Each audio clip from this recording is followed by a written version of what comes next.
everyone, welcome back to our channel. In today's video, I'm going to show you how to turn off professional mode on Facebook.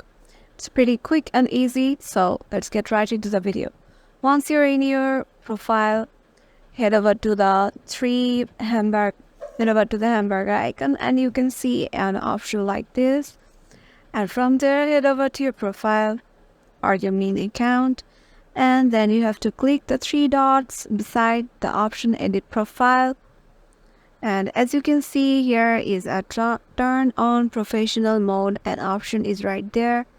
As I have already locked my account, it's not available right now, and if it was not locked, if I already used professional mode, I had to just get into it and continue and turn off the professional mode. So yeah, it was quick and easy, right? If this video helped you out, make sure to click on the like button and subscribe to our channel for more tech tips and tricks, and we will see you in the next video.